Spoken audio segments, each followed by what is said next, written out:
video is about comparing our two methods for finding equations for the tangent planes to surfaces. So at the end of section 4.5, we did an example of here is an implicitly defined surface, x squared plus 3y squared plus 4z squared is equal to 20. The point 221 is on that surface. And so what we said is that we can use the gradient. The gradient will be perpendicular normal to level surfaces. So here's the gradient f, plug in 221. This gives us the normal vector. Boom, here's the equation of our plane, of our tangent plane to our surface. And so a question I think lots of people are wondering was, well, how does this go along with our work in section 14.4? 14.4 was all about finding equations for tangent planes. Now the point here is the following. This is not rigged. We don't have z explicitly written as a function of x and y in this problem. So we can't use the methods of section 14.4 for this problem. But now I'm going to do a different problem that is something from section 14.4, and we'll see that we could do our work in either way, and we'll get the same answer. So here is a problem. Let's say that we have f of xy is xy squared plus x cubed times y squared, and our point is minus 1, 2. We want to find equation of tangent plane for this function.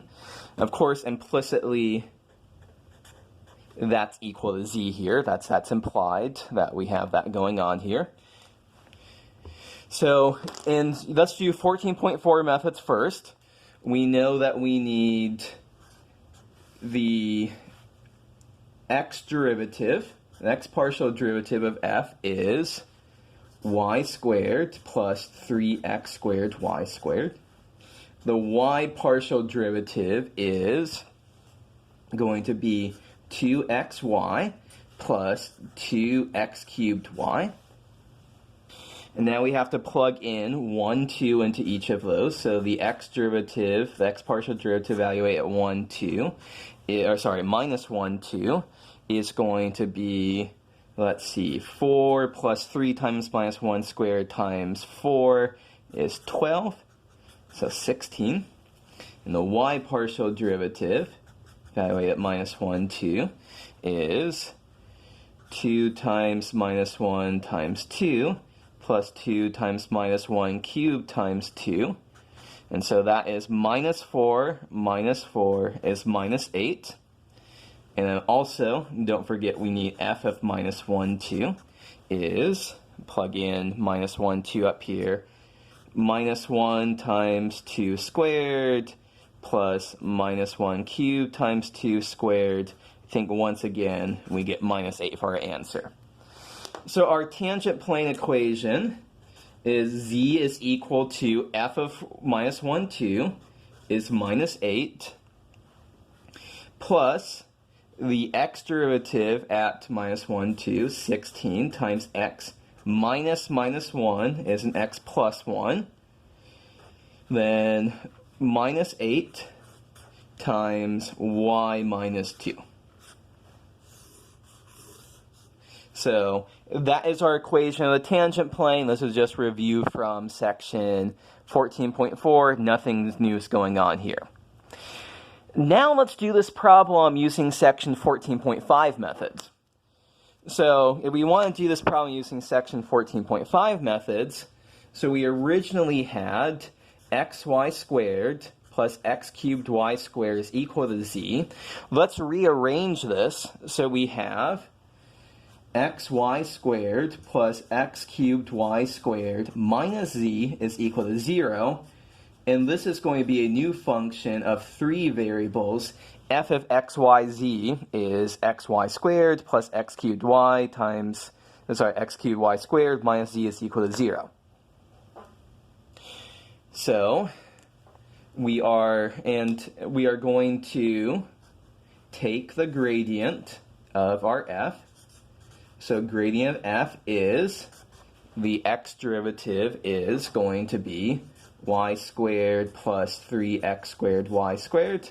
The y derivative is going to be 2xy plus 2x cubed y. And the z derivative is minus 1. Now we have to plug in our point. So our point is minus 1, 2. But now we're thinking of our point in 3 dimensions. So the x coordinate is minus 1. The y coordinate is 2. And now when we plug in minus 1 and 2 in there, we get minus 8 is our z coordinate. I'm just stealing that work right there. So now let's see what happens when we plug in minus 1, 2, minus 8 in for our point. So the gradient of f at minus 1, 2, minus 8 is going to be, plug in that into here, you get 16. Plug that into here, you get minus 8, minus 1. And so our equation of our tangent plane must be, using the same kind of ideas as we did back here,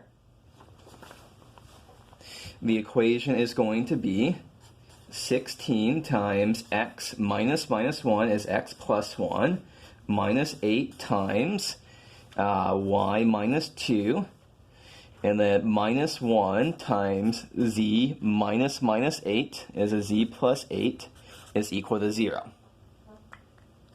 So we have our answer. So here is one equation for our tangent plane. Here's a different equation for the tangent plane. And as it turns out, you might say, well, these look different. Well, let's manipulate this to see that this is actually going to be the same thing here. That if we manipulate this, so we get 16 times x plus 1 minus 8 times y minus 2. I'm not going to touch that at all.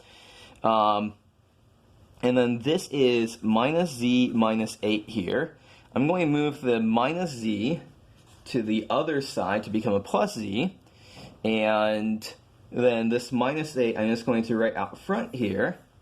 And after we make these cosmetic changes, we see that these two are exactly the same thing.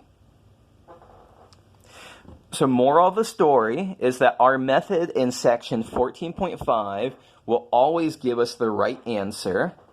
It just is a little bit more work to do than the section 14.4 method, but the section 14.4 method won't work on every single case. So you have a problem on which the section 14.4 method will work. I suggest that you use the section 14.4 method, but you should know that we can always use the section 14.5 method as well.